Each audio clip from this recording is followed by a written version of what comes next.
le rossignol et la rose. Elle a promis de danser avec moi si je lui apportais des roses rouges, s'écria le jeune étudiant.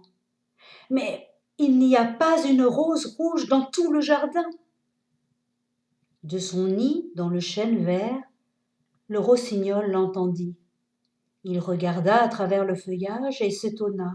« Pas une rose rouge dans tout le jardin !» s'écria l'étudiant, et ses beaux yeux s'emplirent de larmes. Ah, de quelle petite chose dépend le bonheur! J'ai lu tout ce qu'ont écrit les sages, et tous les secrets de la philosophie sont miens, et cependant, faute d'une rose rouge, ma vie devient infortunée. Voilà au moins un véritable amant, dit le rossignol. Nuit après nuit, je l'ai chanté sans le connaître. Nuit après nuit, j'ai dit son histoire aux étoiles. Et voici que je l'aperçois. Ses cheveux sont aussi sombres que la fleur de jacinthe, et ses lèvres aussi rouges que la rose de son désir. Mais la passion lui a fait un visage pâle d'ivoire, et la douleur lui a mis son sceau sur le front. « Le prince donne un bal demain soir, dit le jeune étudiant, et ma bien-aimée sera de la fête. Si je lui apporte une rose rouge, elle dansera avec moi jusqu'à l'aube. Si je lui apporte une rose rouge, je la tiendrai dans mes bras, et elle penchera sa tête sur mon épaule, et ma main pressera la sienne. Mais il n'y a pas de rose rouge dans mon jardin. Je resterai ici, délaissée, et elle m'ignorera. Elle n'aura de moi nul souci, et mon cœur se brisera. Voilà en vérité un véritable amant, dit le rossignol. Ce qui fait mon chant fait sa souffrance. Ce qui est joie pour moi est peine pour lui. Vraiment, l'amour est une chose merveilleuse. Il est plus précieux que l'émeraude et plus rare que la fine opale. Les musiciens seront assis dans la galerie, dit le jeune étudiant. Ils joueront de leurs instruments à cordes, et ma bien-aimée dansera au son de la harpe et du violon. Elle dansera si légèrement que ses pieds ne toucheront pas le sol. Et les courtisans, dans leurs gais atours, s'assembleront autour d'elle, mais elle ne dansera pas avec moi, car je n'ai pas de rose rouge à lui donner. Et il se laissa tomber sur l'herbe, enfouit dans ses mains son visage et pleura. « Mais pourquoi pleure-t-il » demanda un petit lézard gris en filant près de lui, la queue dressée. « Pourquoi, en vérité ?» dit un papillon qui, en voletant, poursuivait un rayon de soleil. « Pourquoi, en vérité ?» murmura une pâquerette à sa voisine, d'une voix basse et douce. « Il pleure pour une rose rouge, » dit le rossignol. « Pour une rose rouge ?» s'écria-t-il. « Ah, que c'est ridicule !» Et le petit lézard, qui était quelque peu cynique, se mit à rire à gorge déployée. Mais le rossignol comprenait le secret du chagrin de l'étudiant. Il restait silencieux dans le chêne et songeait au mystère de l'amour. Il étendit soudain ses ailes brunes et prit son vol. Il traversa le bosquet comme une ombre, et comme une ombre il vogua par le jardin. Au centre de la pelouse, il y avait un beau rosier, et quand il le vit, il vola vers lui et se posa sur une branche.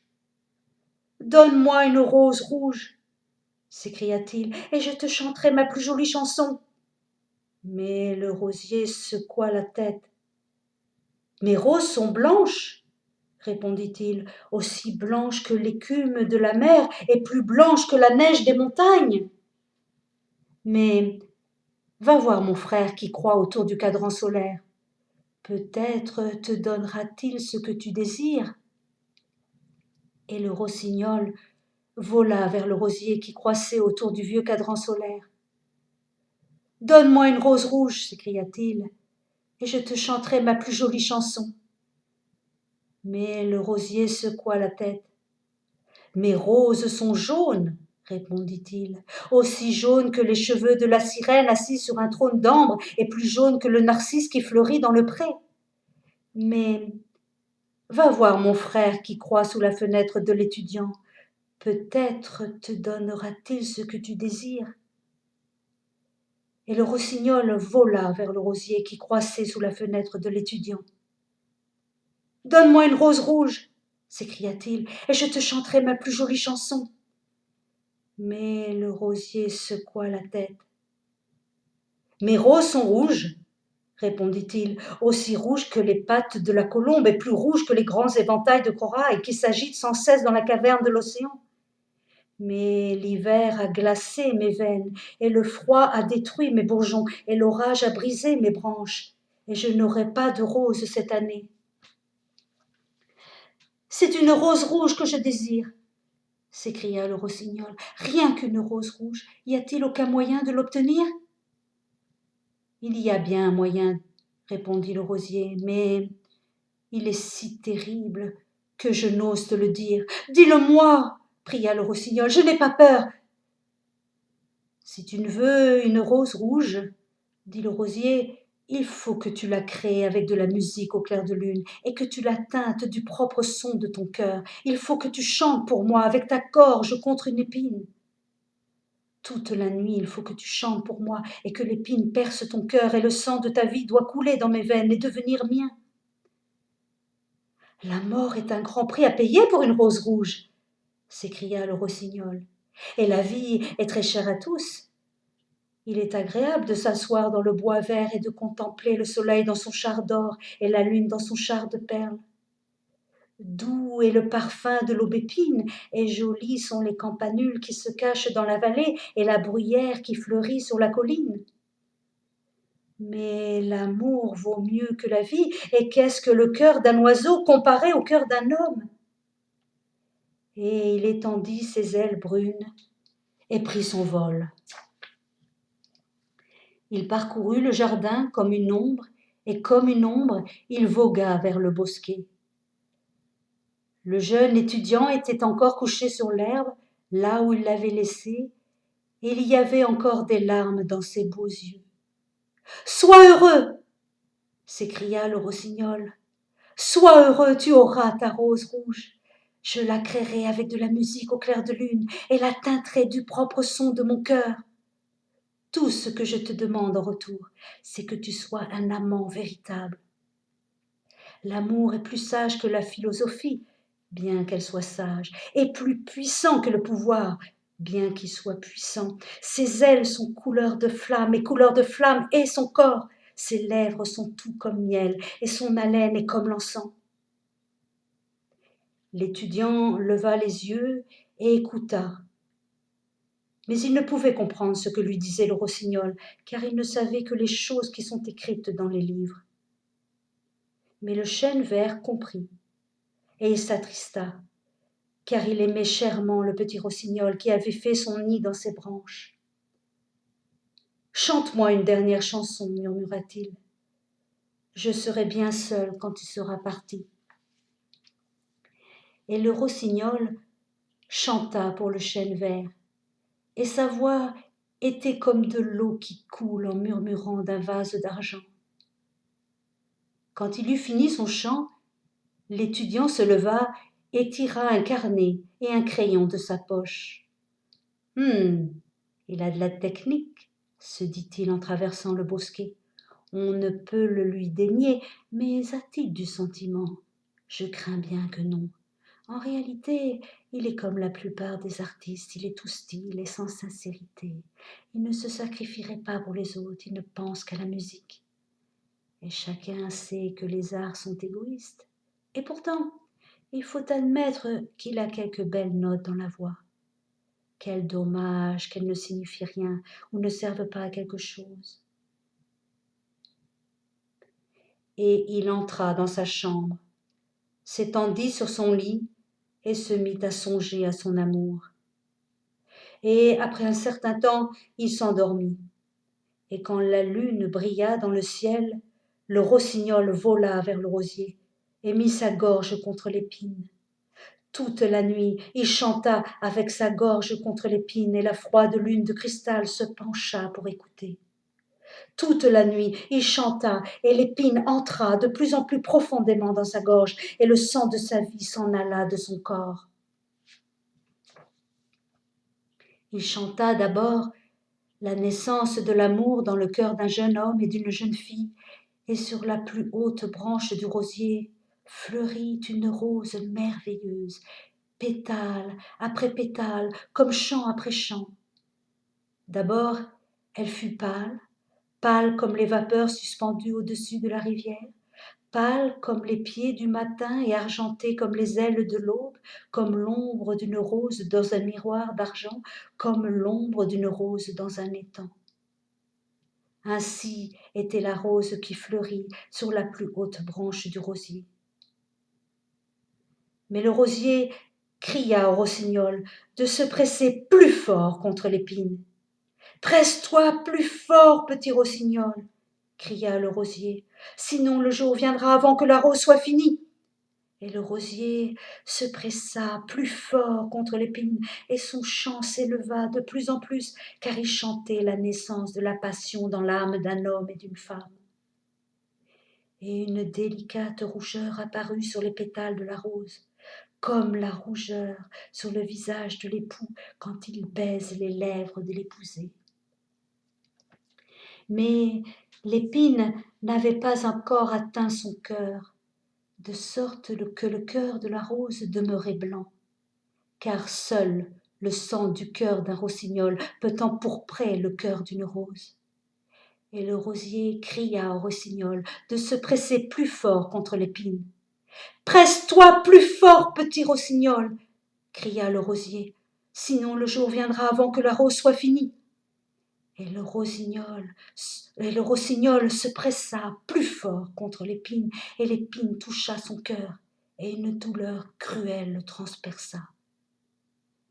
Plus cruelle était la douleur, et plus farouche devint son chant.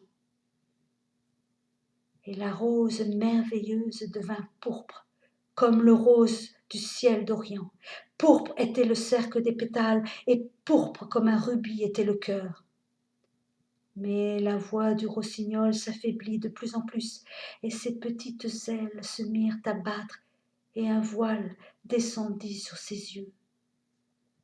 Son chant s'affaiblit de plus en plus, et il se sentit étouffé. Puis son chant jaillit pour la dernière fois. La lune l'entendit, elle en oublia l'aube et s'attarda dans le ciel. La rose rouge l'entendit, et elle trembla, toute extase, et ouvrit ses pétales à l'air frais du matin. « Regarde, regarde !» s'écria le rosier. « La rose est finie maintenant !» Mais le rossignol ne répondit pas, car il était mort, et couché dans l'herbe haute avec l'épine dans son cœur. Et à midi, l'étudiant ouvrit sa fenêtre et regarda dehors. « Quoi, quelle chose merveilleuse !» s'écria-t-il. « Voici une rose rouge. Je n'ai jamais vu de ma vie une rose pareille. Elle est si belle qu'elle doit avoir, j'en suis sûre, un nom latin très long. » Et il se pencha et l'accueillit. Puis il mit son chapeau et courut à la maison du professeur avec la rose dans sa main. La fille du professeur était assise sur le seuil et son petit chien était couché à ses pieds. « Vous avez promis de danser avec moi si je vous apportais une rose rouge, » s'écria l'étudiant. « Voici la rose la plus rouge du monde. Vous la porterez ce soir près de votre cœur, et tandis que nous danserons ensemble, elle vous dira combien je vous aime. » Mais la jeune fille fronça le sourcil. « Je crains qu'elle n'aille pas avec ma robe, » répondit-elle. « Et de plus, le neveu du chambellan m'a envoyé quelques vrais bijoux, et tout le monde sait que les bijoux comptent beaucoup plus que les fleurs. » « Eh bien, sur ma parole, vous êtes une ingrate !» dit l'étudiant avec colère, et il jeta la rose dans la rue, où elle tomba dans le ruisseau et fut écrasée par une voiture. « Quelle chose absurde que l'amour, dit l'étudiant en s'en allant. Il vous force à croire des choses qui ne sont pas vraies. Et il revint dans sa chambre, tira un gros livre poussiéreux et se mit à lire.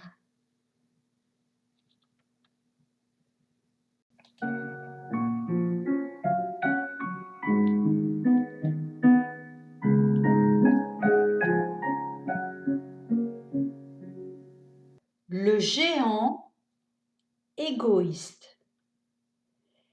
Tous les après-midi, en revenant de l'école, les enfants allaient jouer dans le jardin du géant. C'était un grand et ravissant jardin avec une douce herbe verte. Çà et là, sur l'herbe, il y avait de belles fleurs qui ressemblaient à des étoiles, et il y avait 12 pêchers qui, au printemps, s'épanouissaient en délicates floraisons, couleur de rose et de perles, et en automne portaient des fruits magnifiques. Les oiseaux, assis sur les arbres, chantaient si joliment que les enfants s'arrêtaient de jouer pour les écouter. Comme nous sommes heureux ici, s'écriait-il. Un jour, le géant revint. Il était allé visiter son ami, l'ogre de Cornouailles, et était resté 7 ans avec lui.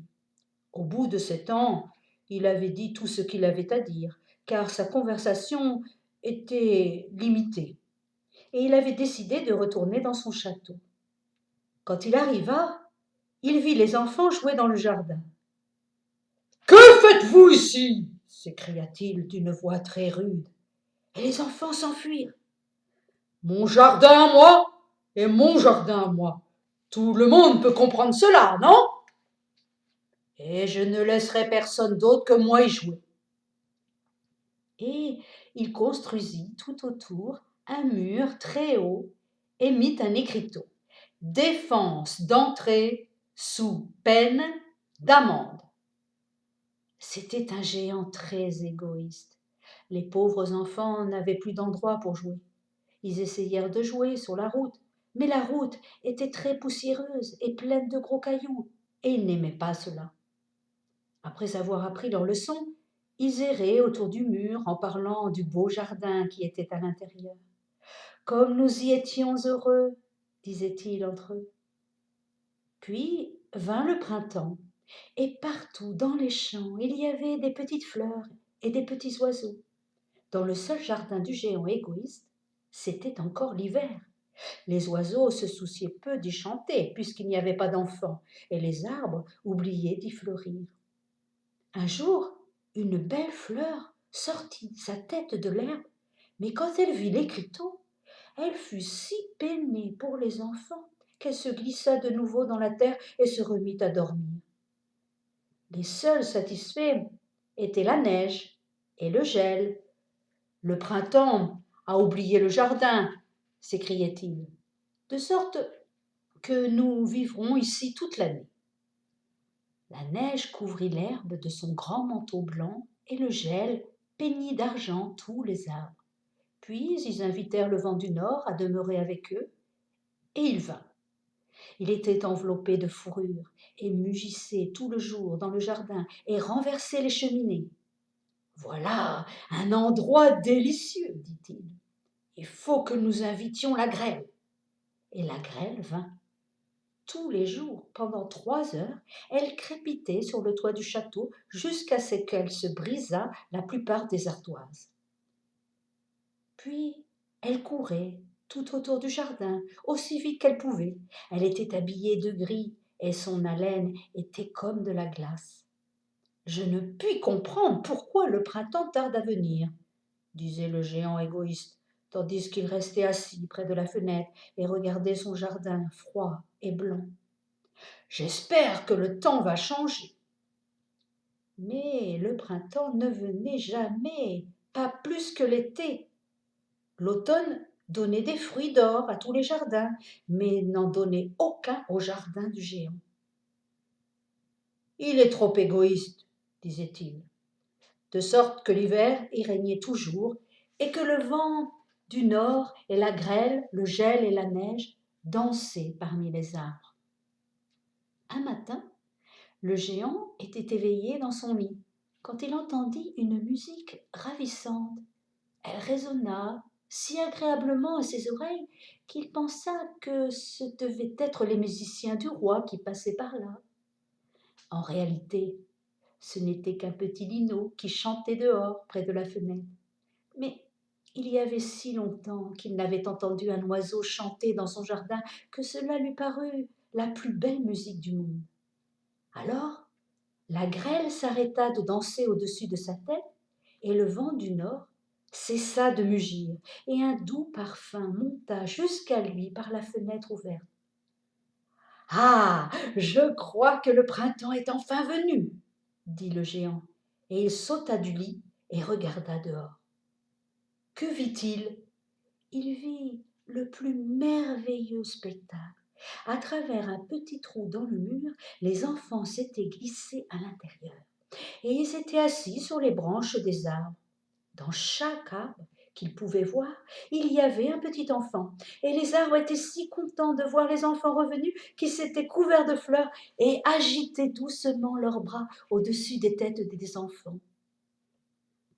Les oiseaux voletaient et gazouillaient avec délice, et les fleurs regardaient à travers l'herbe verte et riaient. C'était un bien charmant spectacle. Mais dans un seul coin, c'était encore l'hiver. C'était le coin le plus reculé du jardin, et il y avait là un petit garçon. Il était si petit qu'il ne pouvait atteindre les branches de l'arbre, et il errait tout autour en pleurant amèrement. Le pauvre arbre était encore tout couvert de neige et de givre, et le vent du nord soufflait et mugissait au-dessus de lui. « Grimpe, petit garçon, disait l'arbre, et il abaissait ses branches aussi bas qu'il pouvait, mais l'enfant était trop petit. Et le cœur du géant s'émut en regardant dehors. « Comme j'ai été égoïste, dit-il. Maintenant je sais pourquoi le printemps ne voulait pas venir ici. Je vais mettre ce pauvre petit garçon tout en haut de l'arbre et je démolirai le mur, et mon jardin sera à jamais la cour de récréation des enfants. » Il était vraiment très fâché de ce qu'il avait fait, de sorte qu'il descendit sans bruit l'escalier, ouvrit très doucement la porte et pénétra dans le jardin. Et quand les enfants le virent, ils furent si effrayés qu'ils s'enfuirent. Et le jardin devint de nouveau l'hiver. Seul le petit garçon ne s'enfuit point, car ses yeux étaient si pleins de larmes qu'il ne vit pas le géant venir. Et le géant s'avança sans bruit derrière lui, le prit doucement dans sa main et le posa dans l'arbre. Et l'arbre se couvrit aussitôt de fleurs, et les oiseaux vinrent y chanter. Et le petit garçon étendit ses deux bras, les jeta autour du cou du géant et l'embrassa. Et quand les autres enfants virent que le géant n'était plus méchant, ils revinrent en courant, et le printemps revint avec eux.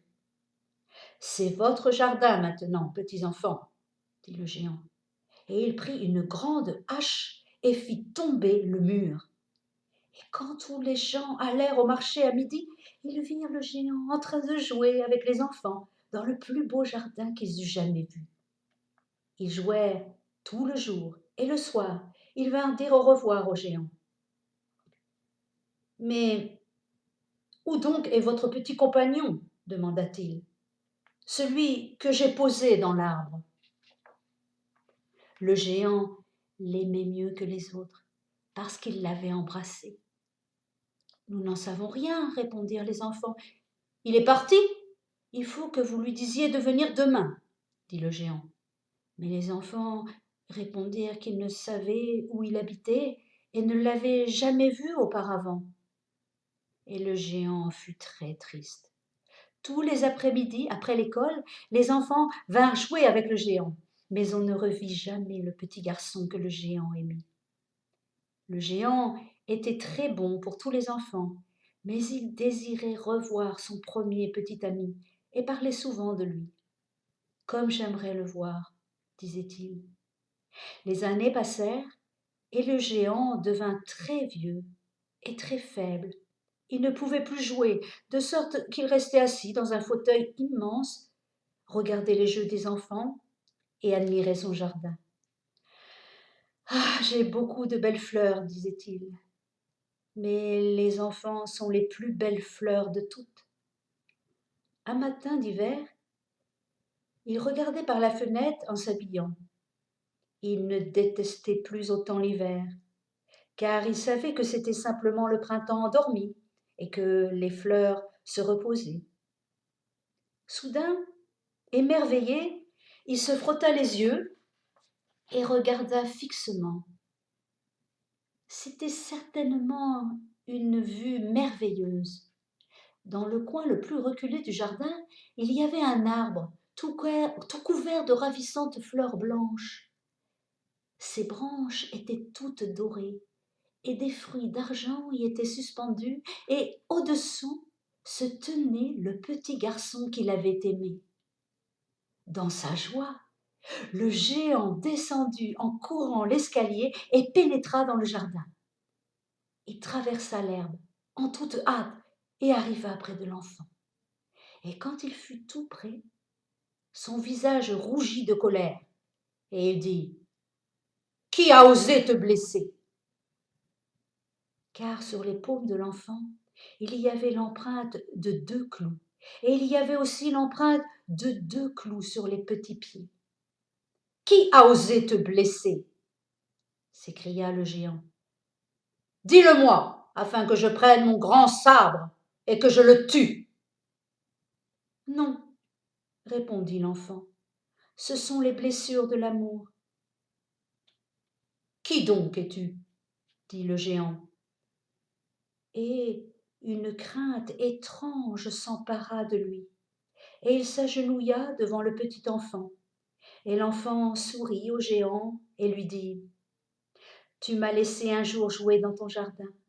Aujourd'hui, tu viendras avec moi dans mon jardin qui est le paradis. » Et ce jour-là, quand les enfants coururent au jardin dans l'après-midi, ils trouvèrent le géant couché sous l'arbre, mort et tout couvert de fleurs blanches.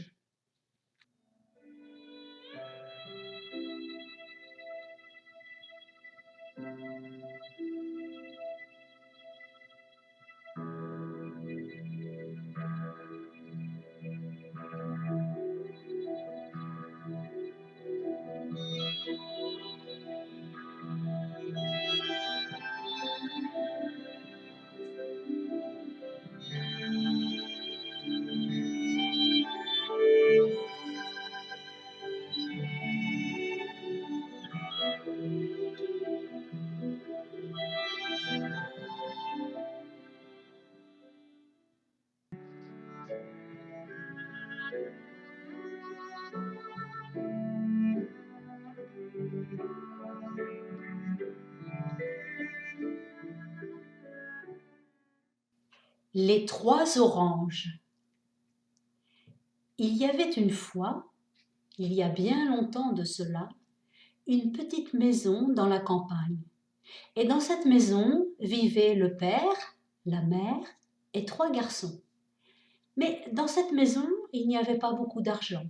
Et comme c'est souvent le cas dans ce genre de maison, un jour est arrivé dans le cœur de chacun des garçons un rêve. Et ce rêve, c'était peut-être faire le tour de la terre s'il le fallait, mais c'était partir pour chercher la fortune. Et une fois trouvée, la prendre et puis la partager avec le père, la mère et les 2 autres frères. Le temps a passé, les enfants ont grandi et dans leur cœur, le rêve aussi a grandi. Un jour est venu le temps pour le plus grand de partir voir le monde. Alors, il a quitté le père, la mère et les 2 autres frères. Et il s'est mis en chemin. Marche aujourd'hui, marche demain, marche 10 ans, 20 ans, 1000 ans, c'est en marchant qu'on fait les chemins. Et bientôt, il est arrivé à un carrefour. Il y avait là, sur le bord de la route, une vieille femme. Elle l'a vue de loin. Elle l'a appelé. « Hé, garçon, viens m'aider. Regarde mon mouton, il est tombé dans le fossé. Il est trop lourd pour moi, hein ? Allez, viens m'aider. » Seulement, dans le cœur du garçon, le rêve était tellement grand qu'il avait mangé toute la place et il est passé à côté de la vieille sans s'arrêter. sans même voir qu'il y avait là quelqu'un qui lui parlait. En le regardant partir dans son dos, elle a dit « Toi, comme tu feras, tu trouveras ». Et au même instant, dans le cœur du garçon, est entrée comme une sorte de fatigue, une lassitude, une envie de tout abandonner et de rentrer chez lui. Et c'est ce qu'il a fait. Il est rentré chez lui, les mains vides, sans rien rapporter. Le temps a passé, les années après les années, et bientôt est venu le temps pour le deuxième de partir à son tour. Alors il a salué le père, la mère et les deux autres frères, et lui aussi, il est parti. Marche aujourd'hui, marche demain, marche 10 ans, 20 ans, 1000 ans, c'est en marchant qu'on fait les chemins. Et bientôt, lui aussi, il est arrivé à un carrefour. Il y avait là, sur le bord de la route, une vieille femme. Elle l'a vu de loin. Elle l'a appelé. « Hé, garçon, viens m'aider. Regarde mon mouton, il est tombé dans le fossé. Il est trop lourd pour moi, hein? Allez, viens m'aider. » Seulement, dans le cœur du garçon, le rêve était tellement grand qu'il avait mangé toute la place. Et il a dit à la vieille « J'aimerais bien, mais je n'ai pas le temps, je suis pressé. Le grand chez nous, il nous a fait perdre des années. Et moi maintenant, il faut que je rattrape le temps perdu. Demande à quelqu'un qui aura du temps. » Et en le regardant partir dans son dos, elle a dit « Toi, comme tu feras, tu trouveras. » Et au même instant, dans le cœur du garçon, est entrée comme une maladie, une sorte de dégoût, une envie de tout arrêter et de rentrer chez lui. Et c'est ce qu'il a fait. Il est rentré chez lui, les mains vides, sans rien rapporter. Le temps a passé, les années après les années, et bientôt est venu le temps pour le dernier de partir à son tour. Alors il a salué le père, la mère et les deux autres frères, et lui aussi il est parti. Marche aujourd'hui, marche demain, marche 10 ans, 20 ans, 1000 ans, c'est en marchant qu'on fait les chemins. Et lui aussi est arrivé à un carrefour, et là, sur le bord de la route, il y avait toujours la vieille. Elle l'a vu de loin. Elle l'a appelé. « Hé, garçon, viens m'aider, regarde mon mouton, il est tombé dans le fossé, il est trop lourd pour moi, hein? Allez, viens m'aider. » Et lui, il n'a pas réfléchi. Il s'est approché, il a regardé le mouton, il a mis ses doigts dans la laine, et le mouton s'est retrouvé sur ses 4 pattes, sur la route. Et la vieille lui a dit « Si tu savais combien d'années j'ai attendu pour que quelqu'un comme toi vienne m'aider. Oh, tu sais, je ne suis qu'une pauvre vieille, mais je vais te faire un cadeau. » Elle s'est retournée, et de son sac, elle a sorti 3 oranges qu'elle lui a données. Voilà. Oh, je sais, ça n'a pas l'air de grand-chose, 3 oranges. Mais celles-là, elles ne sont pas comme les autres. Il y a quelque chose dedans. Attends pour les ouvrir d'avoir près de toi de l'eau claire, de l'eau que tu boirais toi-même. Mais prends ton temps, tu sais. De ces oranges-là, il n'y en a que 3 pour une seule vie. Va, mon garçon, et comme tu feras, tu trouveras. Et le garçon est reparti avec dans son dos son sac et dans son sac les 3 oranges. Il a continué le grand voyage du rêve. Le temps a passé, le temps d'oublier, puis à nouveau le temps de se rappeler. Alors, il a regardé où il était arrivé. Il était sur un chemin de pierre. Il a regardé par terre et il a vu devant lui une flaque d'eau. Il s'est approché. On pouvait voir le ciel dedans. Elle était belle, cette eau.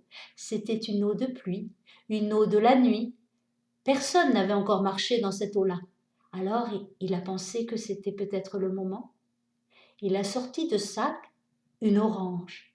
Il l'a ouverte. Et tout à coup, il a vu devant lui une jeune fille, belle, comme jamais il n'aurait pu l'imaginer. Il était tout intimidé. Il n'osait plus parler. Il osait à peine la regarder.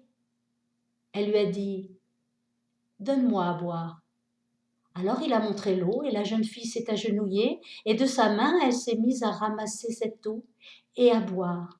Elle a bu, elle a bu, elle a bu toute l'eau qu'il y avait là par terre, jusqu'à la dernière goutte. Puis elle a dit « C'est tout ?»« Bien oui, c'est tout. » « Oh, mais il n'y en avait pas assez. » Puis elle est devenue triste. Elle a commencé à devenir pâle, de plus en plus pâle, puis transparente, et bientôt elle avait disparu. Il n'y en avait pas assez. Eh bien, je vais attendre, et en attendant, je vais continuer le grand voyage du rêve. Et il s'est mis en chemin. Il a marché, marché, marché. Le temps a passé, le temps d'oublier, puis à nouveau le temps de se rappeler qu'il lui restait au fond du sac 2 oranges. Il a regardé où il était arrivé. Sur le bord de la route, derrière les arbres, il y avait une ombre, comme une forêt, comme s'il y avait la nuit derrière. L'ombre qu'il avait vue était celle d'un étang, sombre et profond. Il a regardé l'eau, mais ce n'était pas l'eau qui était sombre, c'était la terre au fond, la mousse, les feuilles des arbres. L'eau était transparente, elle était lisse, silencieuse, elle attendait. Alors il a pensé que c'était peut-être le moment. Il a sorti du sac la 2e orange, il l'a ouverte, et tout à coup, il a vu devant lui une jeune fille, 100 fois plus belle que l'autre. Il était tout intimidé, il n'osait plus parler, il osait à peine la regarder. Elle lui a dit « Donne-moi à boire ». Il a montré l'étang, et la jeune fille s'est approchée du bord, elle s'est penchée sur l'eau et elle s'est mise à boire. Elle a bu pendant des heures, et jusqu'au soir, et toute la nuit. Au matin, elle avait bu toute l'eau de l'étang, jusqu'à la dernière goutte. Puis elle s'est retournée et elle a dit « C'est tout ?»« Ah, bien oui, c'est tout. » Oh, mais il n'y en avait pas assez. Puis elle a penché la tête, elle a commencé à perdre ses couleurs, à devenir pâle, puis transparente, et bientôt elle avait disparu, comme la première. Il n'y en avait pas assez. Eh bien, je vais attendre et je vais continuer le grand voyage du rêve. Et il s'est mis en chemin. Il a marché, marché, marché. Le temps a passé, le temps d'oublier, puis à nouveau le temps de se rappeler qu'il lui restait au fond du sac une dernière orange. Alors il a regardé où il était arrivé. Il était près d'un village. Il est entré, et bientôt sur la place, il a vu une fontaine de pierres blanches. Il s'est approché pour regarder l'eau. Elle était belle, elle était rieuse, lumineuse, elle chantait comme le cristal. Il s'est dit, c'est une fontaine, il y en aura assez. Alors, il a pris la dernière orange. Il l'a ouverte, et tout à coup, il a vu devant lui une jeune fille, 1000 fois plus belle que les 2 autres. Il était tout intimidé, il n'osait plus parler, il ne savait même plus quelle langue il parlait, il osait à peine la regarder. Elle lui a dit « Donne-moi à boire ». Alors il a montré la fontaine, et la jeune fille s'est assise sur la pierre, et de sa main elle a commencé à cueillir cette eau qui tombait. Elle s'est mise à boire, à boire. Elle a bu, pendant des heures, et toute la nuit, le lendemain, et toute la nuit suivante, et le lendemain encore. Au matin du 4e jour, elle s'est arrêtée de boire, et l'eau coulait toujours. Elle a secoué sa main et elle a dit « Tu m'as rassasiée. Si tu veux, partout où tu seras, je serai avec toi. » Alors il était temps de retrouver sa langue, non? Eh bien, il l'a retrouvée. Et il a retrouvé le plus petit et le plus beau qu'il connaissait dans sa langue. Il lui a dit simplement « oui ». Et ensemble, ils ont continué le grand voyage du rêve. Ils ont marché, marché, marché, puis ils sont arrivés dans une grande forêt, et dans une clairière, ils se sont retrouvés devant la façade d'un château blanc. C'était étrange. Il n'y avait pas un seul oiseau dans cet endroit. La porte était entr'ouverte. Ils sont entrés.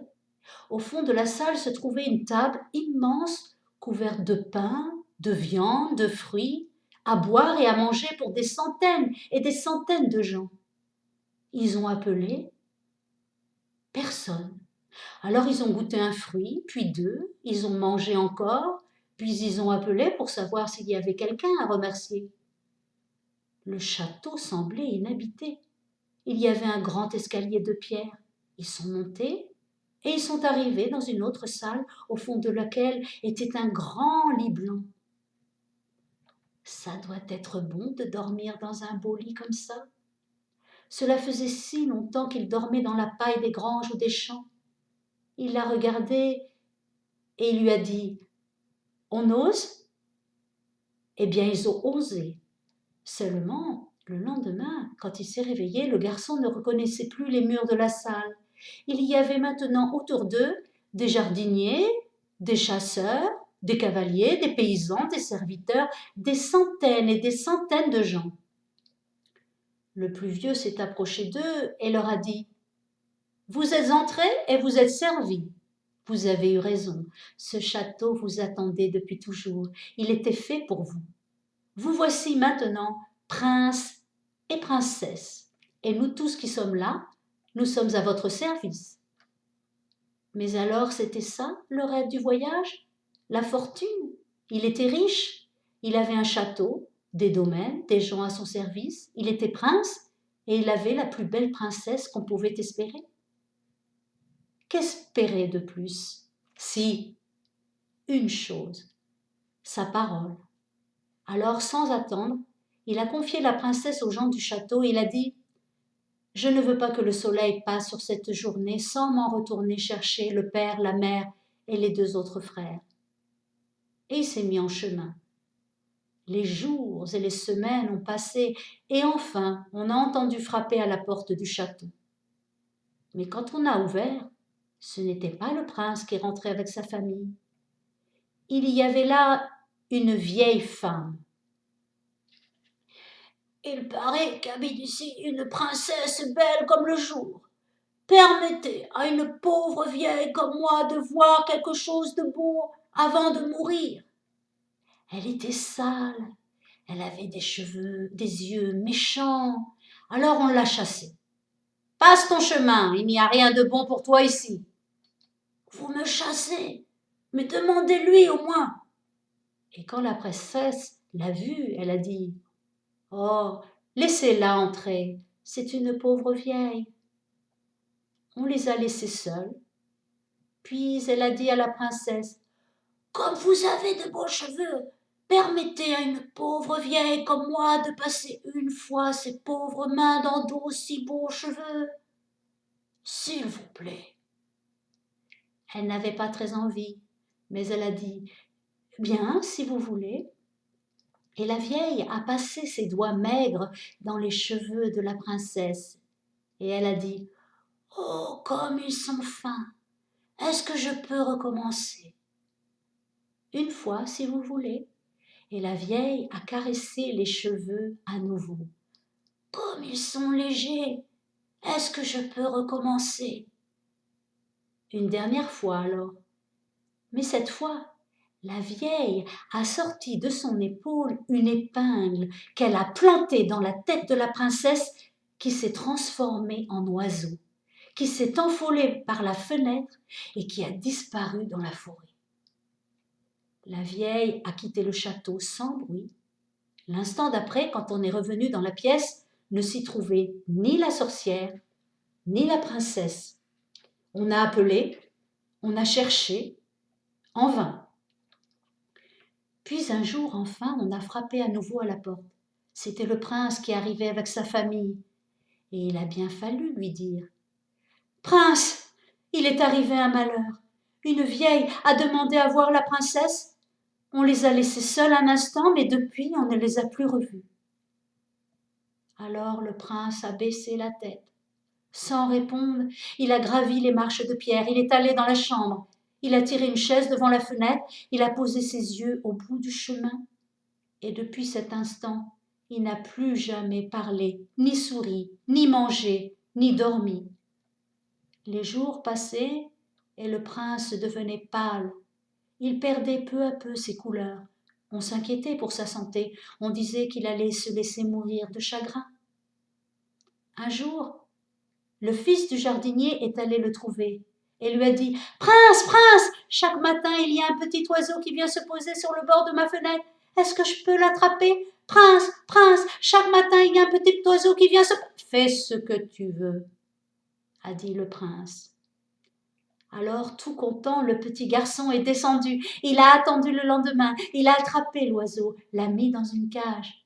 Et puis il a pensé que peut-être l'oiseau lui tiendrait compagnie.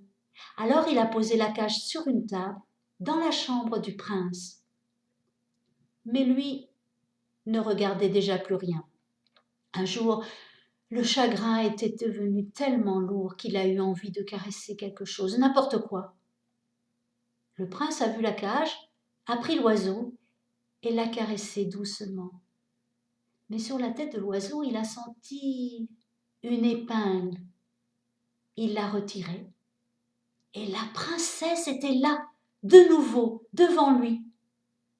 Alors, il n'avait pas eu le temps de le faire. Eh bien, ils l'ont fait. Une fête, les amis, comme on savait les faire au temps où on savait. On avait fait les choses en grand. On avait convoqué tous les musiciens du royaume et tous les musiciens des royaumes alentours. Et s'en faisait du monde.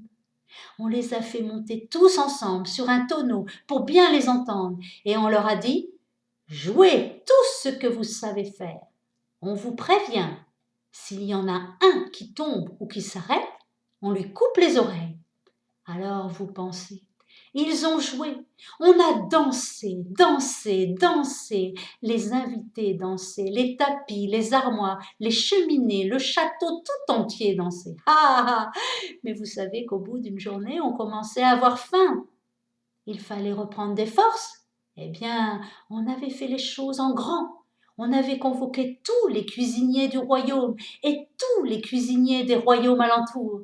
On les a enfermés tous ensemble dans les cuisines et on leur a dit « Préparez tout ce que vous savez faire et défense de sortir. On vous prévient, ce qui passera la porte de la cuisine, on le mange. » Alors vous pensez, ils sont restés au chaud et ils ont travaillé. De temps en temps, la porte s'ouvrait et on voyait courir des petits cochons rôtis qui traversaient les salles avec la fourchette plantée dans le dos et la sauce à la moutarde qui suivait derrière dans les petites cuillères. Et les gâteaux, ah les gâteaux, on n'avait pas convoqué les pâtissiers, non, c'était les architectes qui savaient construire les gâteaux énormes. On les avait installés dans les plus hautes salles du château et si on voulait y goûter, pas besoin de petites cuillères. Il fallait prendre une échelle, monter à l'échelle et manger. Et si on s'était trompé de gâteau? Eh bien, tant pis. Il fallait continuer à manger pour sortir du gâteau de l'autre côté. Puis on se laissait glisser le long de la crème pour redescendre. Et alors on allait boire. Et là, mes amis, on avait fait les choses en grand. Il y avait des fontaines de champagne pour les petits et des fontaines de champagne pour les grands. On s'est amusé. 4 semaines cela a duré. Mais vous savez bien, dans les fêtes, il y en a toujours quelques-uns qui en profitent pour exagérer, hein? Alors, on en a vu qui se tenaient au mur, la main sur le ventre, les yeux rouges, et on s'est dit, on est là pour s'amuser, mais pas pour se rendre malade, hein? Et on est redevenu raisonnable. C'est comme ça que les fêtes s'arrêtent. On s'est reposé, mais quand chacun s'est réveillé, il restait encore une chose à faire. On a mis dans les mains de chacun des invités un bâton. Puis on les a fait se disperser tout autour du château dans toutes les directions. L'a battu. Et on a bien fini par la retrouver. On l'a attrapé, on l'a attaché, on l'a ramené. Et on a ordonné au cuisinier d'allumer le plus grand des fours du château. On y a jeté la sorcière. Et on dit que quand elle a brûlé, de la plus haute des cheminées est montée une flamme droite et noire jusqu'au ciel. Et curieusement, quand le feu s'est éteint et qu'on a ouvert le four, à l'intérieur, il ne restait plus rien, ni cendre, ni poussière. Mais sachez que, depuis ce jour, rien n'a plus séparé l'amour des 3 oranges. Cric et crac, l'histoire est dans le sac.